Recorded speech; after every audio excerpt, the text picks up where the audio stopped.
ನಾವಿಲ್ಲಿ Koluru road doctor BR Ambedkar hostel ಬಂದಿದ್ದೀವಿ.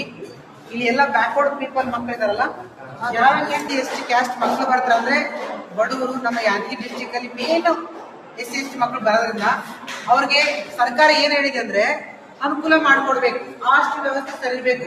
ಇವತ್ತು ಹಾಸ್ಟೆಲ್ ವ್ಯವಸ್ಥೆ, ಆಹಾರ ಪದ್ಧತಿ ಸರಿ ಇಲ್ಲದೆ ಹೋದ್ರೆ ನಮ್ಮ ಭಾಗದ ಮೇನ್ ಆಗಿ SC ST ವರ್ಗದ ಸಂಬಂಧಪಟ್ಟ ಮಕ್ಕಳು ಮೇಲೆ ಬರಕ್ ಹೇಗೆ ಸಾಧ್ಯ? KKYA ನೀವು ವಾಟ್ಸಪ್ ಅಲ್ಲಿ ನಮ್ಗೆ ಹೇಳಿದ್ರಿ ಬಂದ್ ಸಪೋರ್ಟ್ ಕೊಡಿ ಅಂತ. ನಿಮ್ ಸಮಸ್ಯೆ ಆಗ್ತಿರೋದಕ್ಕೆ ನಾವು ಬಂದಿರೋದು, ಕರೆಕ್ಟಾ?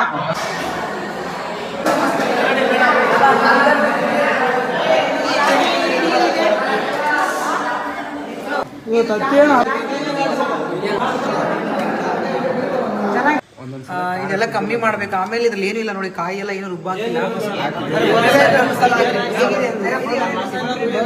ಬನ್ನಿ, ಲೈಟ್ ಇಲ್ಲ ನೋಡಿ, ಹಾಸ್ಟೆಲ್ ಲೈಟ್ ಇಲ್ಲ. ಅಲ್ಲಿ ಗ್ಯಾಸ್ ಸಿಲಿಂಡರ್ಗಳಿದೆ ನೋಡಿ, ಇಲ್ಲಿ ನೀರು ವ್ಯವಸ್ಥೆ ನೋಡಿ.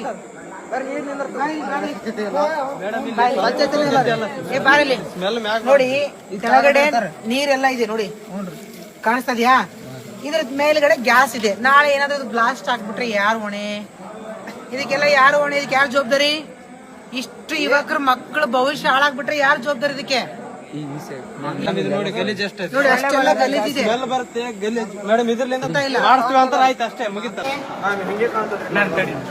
ನೋಡ್ರಿ, ಓಕೆ, ಇದು ಮಕ್ಕಳು ಕೈ ತೊಳ್ಕೊಳ್ಳೋದು ಗಲೀಜಿದೆ.